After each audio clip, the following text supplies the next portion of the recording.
Oi pessoal, tudo bem? Meu nome é Juliette, a sua divulgadora científica aqui do YouTube. Sejam todos bem-vindos ao canal Me Ajuda Aí. E hoje, para mais uma aula sobre genética, a gente vai falar do pai da genética.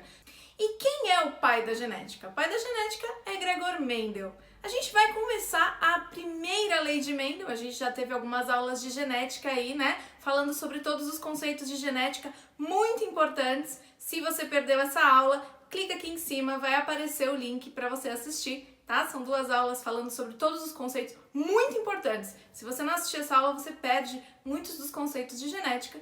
E hoje a gente vai falar sobre Gregor Mendel e a primeira lei de Mendel. Então hoje a gente vai começar a colocar a mão na massa. Mas para o vídeo não ficar extenso, vou dividir o vídeo em dois, tá? Então a primeira aula a gente vai falar um pouquinho sobre Gregor Mendel e a primeira lei de Mendel. A segunda aula a gente vai aprender a entender como funciona a primeira lei de Mendel. Certinho? Beleza, então. Então fica comigo que a gente vai começar a aula agora. E antes da gente começar a aula, por favor, se você se interessa pelo conteúdo, tem amigos que precisam entender sobre isso, clica no curtida e principalmente compartilha com seus amigos para que todo mundo tenha acesso à primeira lei de Mendel, às aulas de biologia, certinho? Isso me ajuda demais. Muito obrigada desde já. Vamos começar então, pessoal. Vamos falar de Gregor Mendel e a primeira lei de Mendel. Vamos lá então, pessoal, vamos falar da primeira lei de Mendel e de Gregor Mendel. Gregor Mendel é conhecido como o pai da genética, né? O cara mais importante. Isso porque ele foi o precursor. Ele começou a falar sobre características hereditárias, como essas características eram herdadas dos pais para os filhos, principalmente em plantas, que era uma coisa que ele gostava muito de estudar. Então, por ele ter sido aí o primeiro e ter desenvolvido muitas ideias, né, que revolucionaram o mundo, como a gente vê, né? O mundo que a gente vê hoje muito depende, né, principalmente o ramo da ciência, que é super importante, né? A gente sabe, e eu espero que a cada dia mais as pessoas valorizem a ciência como uma coisa muito, muito importante. Então a gente vê o mundo hoje de uma maneira, e isso é possível graças ao olhar de Mendel, né? O olhar que Mendel teve e os trabalhos que ele fez. Ele fez trabalhos tão importantes que os trabalhos dele são utilizados até hoje, né? Algumas características do trabalho dele podem estar não tão corretas, né, como a gente acreditava antigamente, mas é através daquele primeiro trabalho que surgem outros trabalhos. Isso é uma coisa que eu também gostaria de falar para vocês, né? Às vezes a gente acha que só quando dá certo a nossa experiência, que a nossa experiência tá valendo a pena. Isso não é verdade, né? Muitas experiências que não estão dando certo, que não foram tão corretas quanto o pesquisador gostaria que fosse, elas devem sim ser publicadas, porque é através dela que um outro cientista vai ler o trabalho e vai falar: esse aqui não é o caminho, então vamos tentar um caminho diferente, né? Ou olha, vou usar esse trabalho aqui para continuar ele. Então é muito importante que todos os trabalhos sejam publicados, independente dos resultados dele. Mendel nasceu na Áustria em 1822 e morreu em 1884.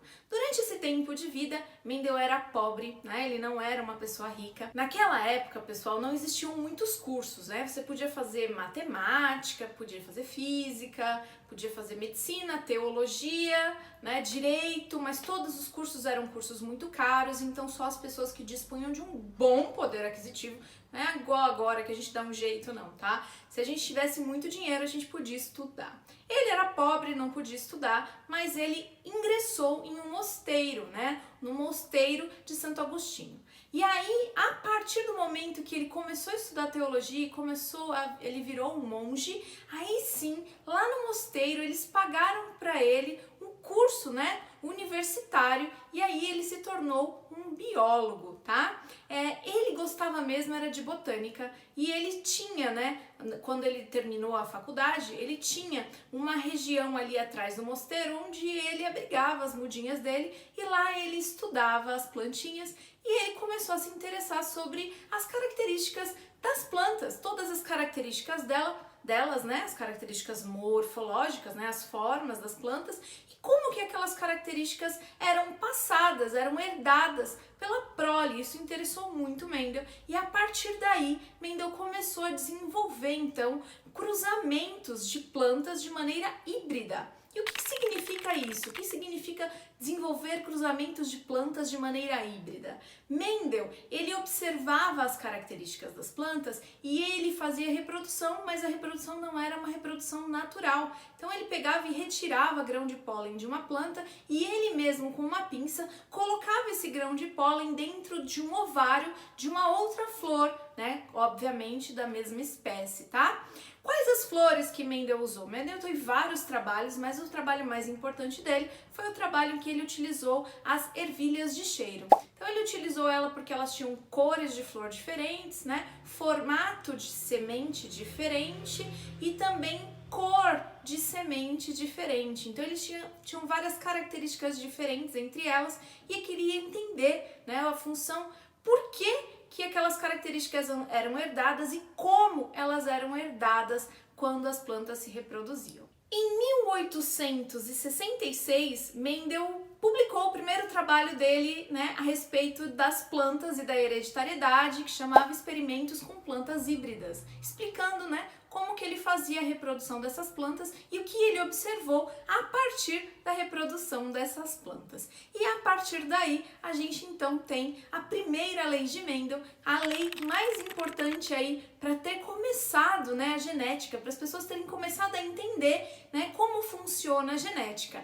Então, quando Mendel estudou o cruzamento entre as plantas híbridas criadas por ele chamava aquilo de características, né? Ele não sabia que aquilo era DNA. Olha só que máximo, né?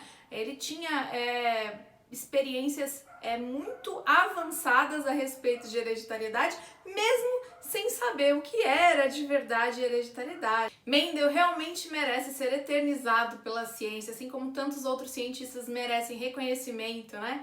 Olha que legal, imagina o seu nome ficar aí para sempre, né? Você morrer e continuar sendo lembrado de geração em geração como uma pessoa super importante. Acho isso o máximo.